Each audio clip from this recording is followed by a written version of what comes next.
Guys a very good evening to all of you and welcome to real concept. तो आज हम लोग start करने वाले हैं एक नया चैप्टर, इसका पार्ट 1, और वो है चैप्टर का नाम क्या है, टाइम, डिस्टेंस एंड स्पीड। तो ये एक ऐसा चैप्टर है स्टूडेंट्स जिसमें से आपके 1 से 2 क्वेश्चंस पक्का बनते हैं, ठीक है। मिनिमम तो एक तो बनना ही बनना है। तो इसको स्टार्ट करने से पहले मैं बता दूँ कि इसकी जो इम्पोर्टेंस है वो आपके लिए इस तरीके से है कि इसमें रेलगाड़ी, नाव, ये सारे टाइप के क्वेश्चंस आते हैं। तो ये सारे टाइप के क्वेश्चंस हम लोग कवर करेंगे और साथ के साथ आगे भी इसके देखेंगे कि इसमें क्या होने वाला है, ठीक है। चलो तो देखते हैं। तो नाम से ही पता चल रहा है, चैप्टर के नाम से, टाइम, डिस्टेंस एंड स्पीड। सभी जानते हो, फिजिक्स में ऑलरेडी आप लोगों ने पढ़ रखा होगा इस चीज़ को, मोशन में आई थिंक इसी में ये एक ऐसा चैप्टर है जिसमें कि टाइम, डिस्टेंस एंड स्पीड की वो करता है। तो ये एक फार्मूला है, सभी जानते हो। मैं अगर कह दूं कि स्पीड बराबर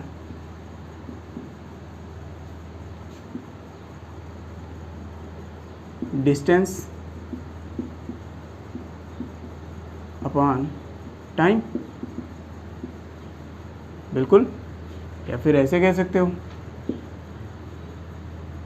हो कि distance is equal to speed into time. और फिर क्या कह सकते हो, time is equal to distance upon speed. बिल्कुल, क्या हो गया, जहाँ speed, speed, distance and time, ये तीनों जो फार्मूले हैं स्टूडेंट्स, इस पे ही ये एकदम बेसिक है। मुझे लगता है इसे बताने की ज़रूरत तो नहीं होगी, ठीक, क्योंकि ये फार्मूले आपको ऑलरेडी रटा हुआ होगा, ठीक है, आपको याद होगा, ठीक। तो चलो, तो अब इसके आगे बढ़ते हैं कि इसमें क्या रिलेशन होता है, ठीक है। तो इसके यूनिट की, यानी कि मात्रक की बात करेंगे। और मात्रक से पहले मैं फिर से बता दूं, ये क्या है, ये स्पीड, डिस्टेंस अपॉन टाइम, यानी कि चाल बराबर दूरी बटे समय, दूरी बराबर चाल गुणे समय, और समय बराबर दूरी बटे चाल, ठीक। तो मेरे ख्याल से तो इतना तो आपको अच्छी तरीके से पता होगा। लेकिन अब हम यूनिट की बात करेंगे, यानी कि हम इसके मात्रक की बात करेंगे, तो हम लोगों को बहुत अच्छी तरीके से पता होगा कि इसका मात्रक क्या होना चाहिए। चलो, अगर आपने पढ़ा है तो बेसिक आपको पता ही होगा।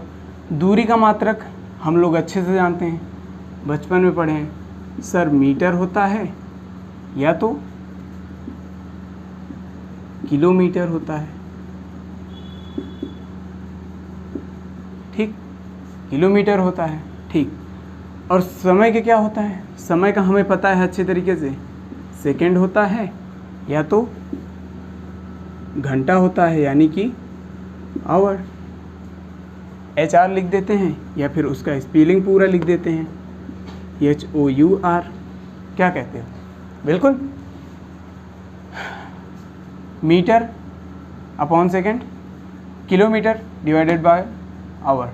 चलो, ये तो समझ में आ गया। तो अब ये कहोगे कि सर अगर हमें मीटर में गिवन है और किलोमीटर में निकालना है तो क्या करोगे। अगर हमें मीटर में गिवन है और किलोमीटर में निकालना है तो हम क्या कर सकते हैं, इसके लिए बहुत ही बेहतरीन तरीका है स्टूडेंट्स, ध्यान से देखो। ये हो गया आपका किलोमीटर पर आवर एक तरफ, और दूसरी तरफ हो गया आपका मीटर पर सेकंड, ठीक। अब ये दोनों तो हो गए, ठीक। तो अब कहेंगे कि सर अगर हम किलोमीटर से मीटर की तरफ जाते हैं, किलोमीटर से मीटर की तरफ जाते हैं, तो हम इसमें क्या करेंगे, इसमें हम सर कर देंगे 5/18 का, यानी 5/18 का गुणा कर देंगे। क्या करेंगे, किलोमीटर से मीटर में कन्वर्ट करने के लिए, किलोमीटर पर आवर से मीटर पर सेकंड में कन्वर्ट करने के लिए 5/18 से मल्टीप्लाई कर देना है। ठीक, अब हम कह रहे हैं कि मीटर पर सेकंड से किलोमीटर पर आवर से में कन्वर्ट करना है। ठीक है, तो इसमें क्या करेंगे सर? इसमें कुछ और नहीं करेंगे, इसमें हम लोग 18/5 का मल्टीप्लाई कर देंगे, यानी 18/5 का गुणा कर देंगे। अब ये पूछो कि सर ये कहाँ से आया, ये 18/5 या 5/18 ये कहाँ से आया और कैसे आया? तो इसके भी बारे में जान लेते हैं। तो चलो इसके बारे में जान लेते हैं। आप लोग इसको नोट कर लो, अच्छे से बना लो, ताकि आपको ये देखने के बाद तुरंत पता चले कि किलोमीटर से मीटर में कैसे कन्वर्ट होगा। मल्टीप्लाई करना है 5/18 से और मीटर से किलोमीटर में 18/5। चलो अब इसके आगे चलते हैं। ये एकदम बेसिक है स्टूडेंट्स, मुझे लगता है कि ऐसे बेसिक्स आपको हमेशा पता होने चाहिए, क्योंकि ये उसका आधार है। और अगर हमें तुरंत कन्वर्ट करना है तो क्या करना होगा इसके पहले, इसीलिए मैंने बता दिया। चलो, तो अब हमें पता है कि ये हो गया हमारा किलोमीटर डिवाइडेड बाई आवर। अब हमें पता है कि 1 किलोमीटर में कितना मीटर होता है और 1 घंटा में कितना सेकंड होता है। हमें पता है, बिल्कुल पता है सर। कितना होता है 1 किलोमीटर में? 1000 मीटर होता है, 1000 मीटर होता है। और 1 घंटा में कितना होता है? 3600 सेकंड होता है। बिल्कुल 3600 सेकंड होता है, यानी कि 1 घंटा में 60 मिनट, फिर उसके बाद 1 मिनट में कितने? 60 सेकंड। इन दोनों को मल्टीप्लाई करोगे तो कितना आएगा? 3600। बिल्कुल 3600 सेकंड। ठीक, तो सर अब ये 1 किलोमीटर और 1 किलोमीटर पर आवर में हमारा कितना आ गया? 1000/3600। यहाँ पे 2 0 गए, 2 0 गए। बिल्कुल, तो अब एक काम करते हैं, इसको और काट देते हैं। ये गया 5 और ये गया 18, 2 से काट देंगे। चलो, तो ये हो गया हमारा क्या? 5/18, यानी कि 5/18 मीटर पर सेकेंड, यानी कि 1 किलोमीटर पर आवर में 5/18 मीटर प्रति सेकेंड होता है। कितना? 1 किलोमीटर प्रति सेकेंड, 1 किलोमीटर पर आवर में 5/18 मीटर प्रति सेकेंड होता है। और यही 1 मीटर प्रति सेकेंड में अगर कहा जाए तो 18/5 किलोमीटर पर आवर होता है। बिल्कुल, मेरे ख्याल से आपको ये बातें समझ में आ गई होंगी। तो यही जो रिलेशन आया था स्टूडेंट्स, वो यहाँ से आया था। ठीक, तो अगर ये आगे आ गया, हमें पता चल गया कि हाँ ये कहाँ से आया था, तो अब इसके आगे बढ़ते हैं। चलो अब इसके आगे बढ़ते हैं, तो इसी पे बेस्ड एक क्वेश्चन ले लेते हैं पहले, ताकि आप लोगों को थोड़ा दिमाग लगाना पड़े।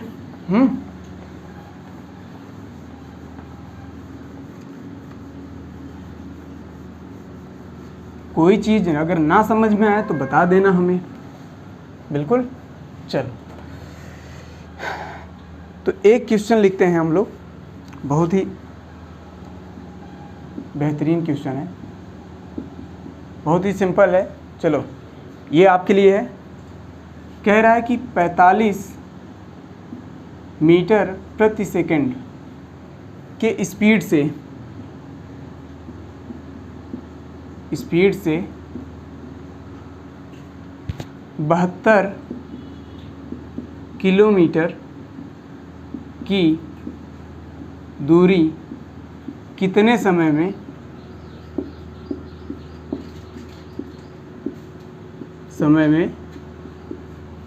तय करेगा। बताओ। अब ये क्वेश्चन है आपके सामने, ये क्वेश्चन है, तो इसके सॉल्यूशन के बेसिस पे बात कर लेते हैं। इसने क्या दिया है? 45 मीटर प्रति सेकंड और 72 किलोमीटर, यानी कि जो दूरी दिया है वो किलोमीटर में दिया है, और जो हमें चाल दिया गया है वो 45 मीटर प्रति सेकंड में दिया गया है। यानी कि चाल बराबर क्या है? चाल बराबर ये हो गया 45 मीटर प्रति सेकंड, और फिर उसके बाद ये हमारा दूरी क्या दिया है, दूरी बराबर 72 किलोमीटर। अब हमें या तो आंसर मीटर में निकालना है, अगर दूरी किलोमीटर में दिया है तो हमें आंसर किस में निकालना है, किलोमीटर प्रति घंटा में। और अगर हमें किलोमीटर प्रति घंटा में निकालना है तो हमें क्या करना होगा, इसको हमें किलोमीटर प्रति घंटा में करना होगा। तो एक काम करते हैं, हम डायरेक्ट करते हैं, यानी कि अगर हमारा समय बराबर क्या हो जाएगा, समय बराबर हो जाएगा दूरी बटे चाल, यानी कि डिस्टेंस अपॉन टाइम और distance upon speed, distance upon speed D upon S, बिल्कुल। और ये हो गया हमारा टी। चलो डिस्टेंस अपॉन स्पीड, तो हमें पता है डिस्टेंस कितना है, 72 किलोमीटर, बिल्कुल। और अब स्पीड किस में गिवन है, ये गिवन है 45 मीटर प्रति सेकंड में दिया है। तो हमने अभी बताया था कि अगर हमें मीटर प्रति सेकंड से किलोमीटर प्रति घंटा में करना है तो उसके लिए क्या करना पड़ेगा, उसके लिए हमें 18/5 से मल्टीप्लाई कर देना है। मल्टीप्लाई कर दोगे तो ये हो जाएगा हमारा कितना, ये हो जाएगा हमारा किलोमीटर प्रति घंटा में हो जाएगा, बिल्कुल हो जाएगा ना। चलो तो ये गया 5 से 9 बार में, ठीक। अब या तो इससे काट लो या तो फिर 18 से काट लो, ये गया 4 बार, ठीक। और ये किलोमीटर गया इस किलोमीटर से, तो कितना आ गया टोटल हमारे पास, किलोमीटर किलोमीटर कैंसिल, तो हमारे पास क्या बचा, आवर। तो ये हो गया हमारा 4/9 आवर, यानी कि इतना घंटा हो गया स्टूडेंट्स। 4/9 घंटे में हमारे ये इतनी दूरी तय करेगा, वो भी इतने स्पीड से, ठीक, इतने स्पीड से, बिल्कुल समझ में आया, कोई डाउट नहीं होना चाहिए। चलो कोई डाउट हो तो बता देना, ठीक।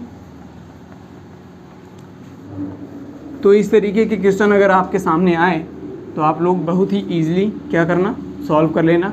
जैसे कि मैंने बताया, मैं फिर से एक बार रिपीट कर दूंगा, ठीक। चलो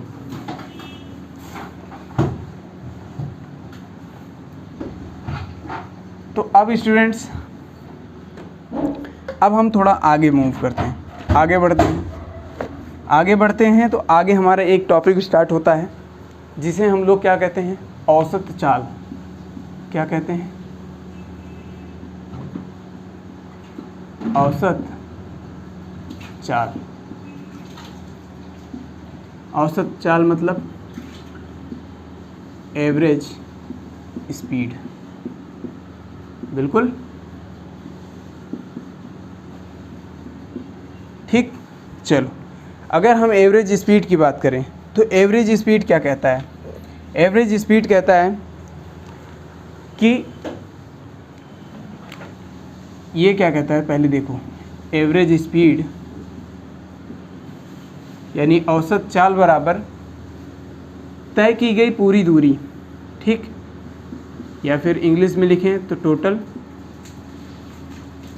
distance divided by total time, बिल्कुल, यानी तय की गई पूरी दूरी बटे क्या है हमारा, टोटल टाइम, यानी तय की गई दूरी में लगा हुआ समय, यानी कि पूरा समय। चलो इस तरीके से लिख लेते हैं, ठीक। क्या है हमारा, तय की गई दूरी में लगा हुआ समय, ठीक। चलो ये तो हो गया आपका स्टूडेंट्स फॉर्मूला। मैं पहले बेसिक बताऊंगा स्टूडेंट्स, फिर मैं आपको उससे रिलेटेड जो ट्रिक्स होंगे उसके बारे में भी बात करूंगा, ठीक है।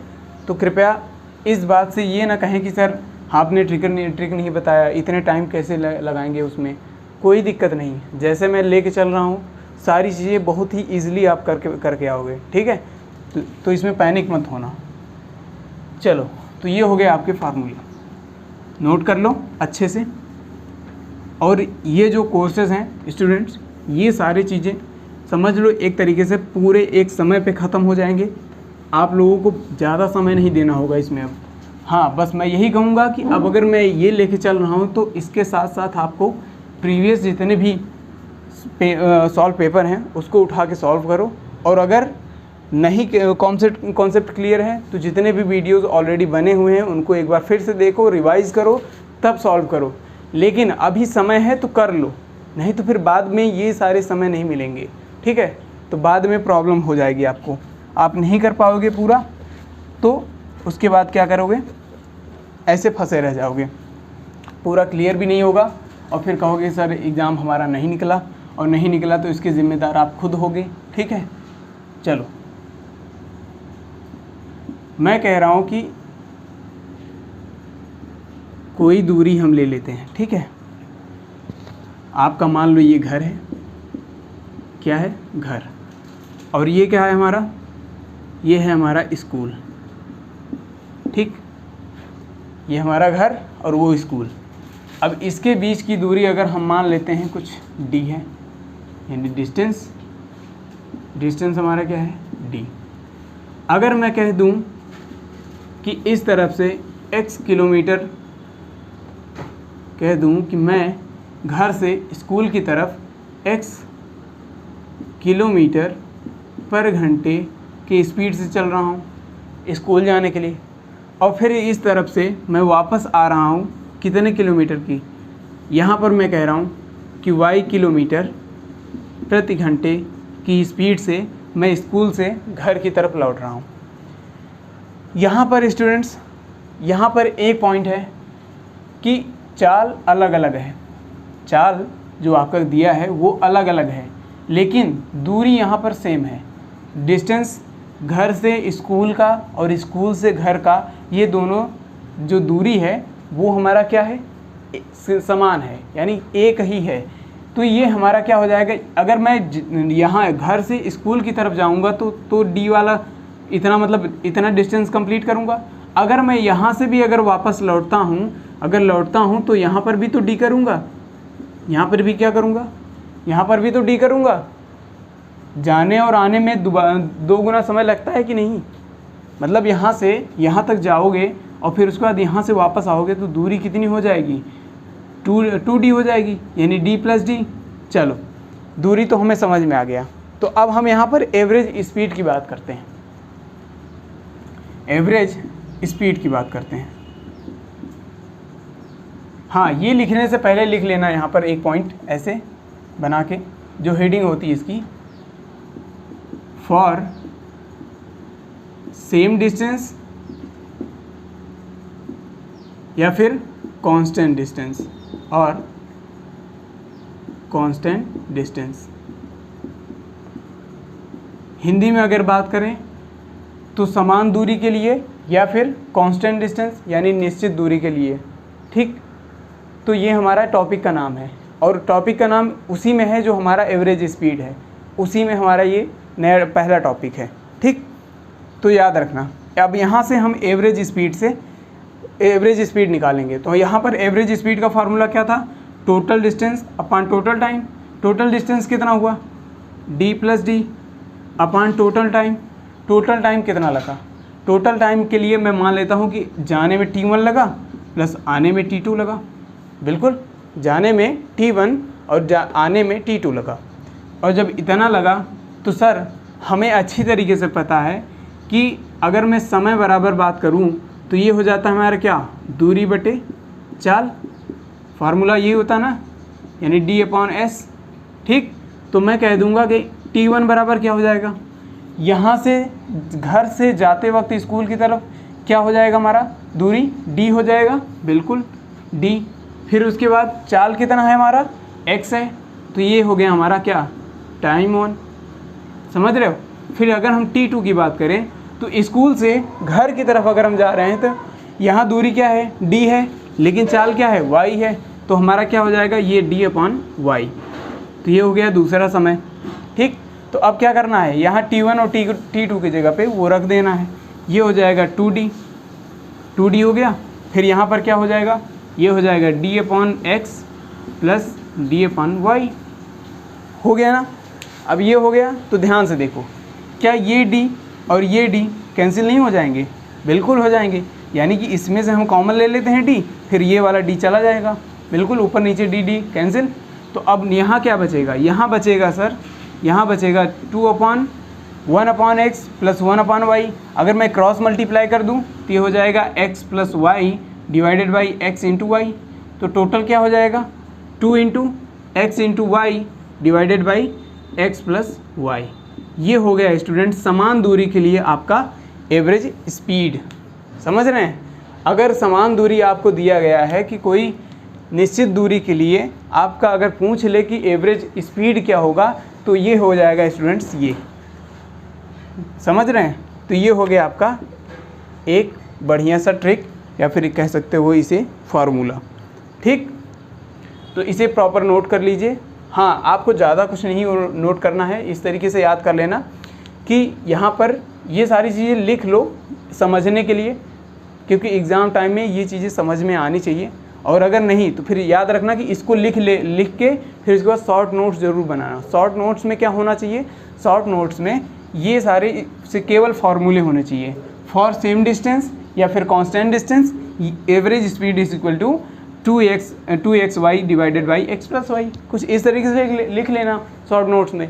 तो यहाँ से क्या होगा कि यहाँ से समझ में आ जाएगा और साथ के साथ आपका शॉर्ट नोट्स बन जाएगा, जिसकी वजह से आपका हेल्पफुल हो जाएगा एग्ज़ाम के टाइम पे। आपको रिवीजन कम समय में ज़्यादा से ज़्यादा कर पाओगे।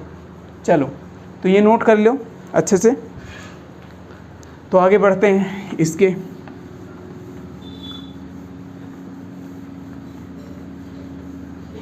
अभी तो ये बेसिक चल रहा है स्टूडेंट्स। यहाँ से तो आपको बहुत ढेर सारे वैसे भी अभी अगर आपको ट्राई करना है तो देख लेना क्वेश्चन। अगर आपको ट्राई करना है तो कर सकते हो, अभी से देख लो जो बन रहा है बनाओ। फिर उसके बाद अगर नहीं बनेगा तो मैं इसके बाद जब धीरे धीरे कॉन्सेप्ट बताता चलूँगा, सारे कॉन्सेप्ट जब कंप्लीट हो जाएंगे ना, तो सारे जितने भी क्वेश्चंस आपके डाउट में होंगे ना, वो सारे क्वेश्चंस लग जाएंगे। इसमें कोई डाउट नहीं होगा। समझ रहे हो? यानी कि मेरे द्वारा पढ़ाया गया जितना भी चैप्टर है उसमें कोई भी प्रॉब्लम नहीं होगी, इस बात की गारंटी मैं देता हूँ। ठीक, चलो यहाँ तक तो समझ में आ गया। तो अगर हम कह दें कि इस पे एक क्वेश्चन ले लिया जाए, तो मैं कह देता हूँ डायरेक्ट, मैं कहता हूँ कि चलो, यानी कि हमारा क्या हो जाएगा, ये मान लो घर बना लेते हैं भाई। चिंटू हमारा जो है घर से निकला। ठीक, घर से निकला कहाँ के लिए सर? स्कूल के लिए। स्कूल कैसे बनेगा? ऐसे ही होगा, यहाँ कोई ऐसे कुछ नाम लिखा रहेगा बिल्कुल, और कुछ मंदिर टाइप का ऐसे बना रहेगा। ठीक, तो ये मान लो स्कूल है। ये क्या है? हमारा घर यानी होम। ठीक, और ये हो गया हमारा क्या? स्कूल। भाई स्कूल मंदिर सब एक बराबर हैं, हमारे लिए स्कूल ही मंदिर है। समझ रहे हो? तो ये हो जाएगा हमारा क्या? स्कूल। ठीक, यानी विद्यालय। चलो, तो हम घर से स्कूल की तरफ जाते हैं कितने किलोमीटर प्रति घंटा के हिसाब से? मान लो चिंटू हमारा यहाँ से निकला 15 किलोमीटर प्रति घंटा की स्पीड से घर से यहाँ के लिए निकला, स्कूल के लिए। और यहाँ बताया गया क्वेश्चन में कि स्कूल से घर की या फिर घर से स्कूल की जो दूरी है वो है हमारा 10 किलोमीटर। और फिर चिंटू जो है शाम को 4 बजे स्कूल से छूटता है। हालांकि लॉकडाउन में अब कोई छूटने वाला मैटर ही नहीं रह गया, सब छूट गए हैं अच्छे से। चलो, तो अब आगे बढ़ते हैं। तो ये कह रहा है कि अब ये भाई घर स्कूल से घर की तो ओर लौटा है शाम को 4 बजे। चिंटू अभी छोटा है तो घर की बड़ी याद आ रही है 4 बजे तक। तो काफ़ी स्पीड से चलेगा, वो चलेगा 20 किलोमीटर प्रति घंटा के इस पर। अगर इतने स्पीड से चल रहा है तो बताओ, तो बताना क्या है कि उसकी एवरेज स्पीड क्या है? एवरेज स्पीड क्या है? एवरेज स्पीड क्या होगी? आपको बताना होगा कि ये इसकी एवरेज स्पीड क्या होगी। अगर हम एवरेज स्पीड की बात करें तो हमें पता है कि total distance upon total time. अब जाने में कितना समय लगा, 10 किलो, जाने में कितना दूरी तय किया उसने 10 किलोमीटर, आने में कितना दूरी तय किया 10 किलोमीटर, फिर डिवाइडेड बाई जाने में कितना स्पीड से चल रहा है, यानी जाने में कितना टाइम लगा, तो ये हो गया 10/15, 10/15 प्लस फिर वापस आने में 10/20। अगर हमें इसे सॉल्व करना है तो कैसे करोगे, यहाँ से हो जाएगा हमारा क्या 20 डिवाइडेड बाई, अब देखो ये बेसिक से अगर मैं सॉल्व कर रहा हूँ तब मैं बता रहा हूँ इस तरीके से, ठीक। तो ये हो गया हमारा कितना, ये हो जाएगा 10, यानी कि 2/3, 2/3 प्लस ये हो जाएगा हमारा कितना 1/2। अगर हम इसमें एलसीएम लेके फिर उसके बाद वो करें तो ये हो जाएगा 20 × 6 डिवाइडेड बाई ये हो जाएगा 4, फिर उसके बाद ये 4 3 7। तो इस तरीके से हमारा क्या हो जाएगा 6 दूनी 12, ये हो जाएगा हमारा 120, या फिर सही जा रहा है 4 3 7, बिल्कुल ये तो 7 ही होना चाहिए, और ये हाँ बिल्कुल सही 120/7, 120/7 किलोमीटर प्रति घंटा के स्पीड से ये गया। अब ये पूछो कि सर ये तो एवरेज स्पीड का आपने बेसिक वाला बता दिया, अगर मैं ट्रिक की बात करता, सर एवरेज स्पीड बराबर क्या हो जाएगा 2 × x × y divided by x + y, ठीक। तो हमारा कितना है दूरी, ये हो गया 2 × 15 × 20 डिवाइडेड बाई ये हो जाएगा 15 + 20। आप इसको सॉल्व करके देखोगे तो ये भी 120/7 आएगा, यानी कि 120/7 किलोमीटर प्रति घंटा। ये हो गया आपका आंसर। आप इसको सॉल्व करिएगा तो आपको मिलेगा, ठीक। चलिए, तो ये स्टूडेंट्स आपके क्वेश्चंस हो गए। चलो, तो मेरे ख्याल से ये सारी चीज़ें तो आपको समझ में आई होंगी, ठीक। तो अगर ये समझ में आ गई होंगी तो अब एक काम करते हैं, तो ये बेसिक जो क्वेश्चंस हैं इसको आप बाद में ट्राई कर लीजिएगा, और भी जितने भी होंगे आपके एग्जाम पेपर बुक में, ठीक है। तो फिर चलते हैं, नेक्स्ट क्लास में मिलेंगे। Thank you very much and take care.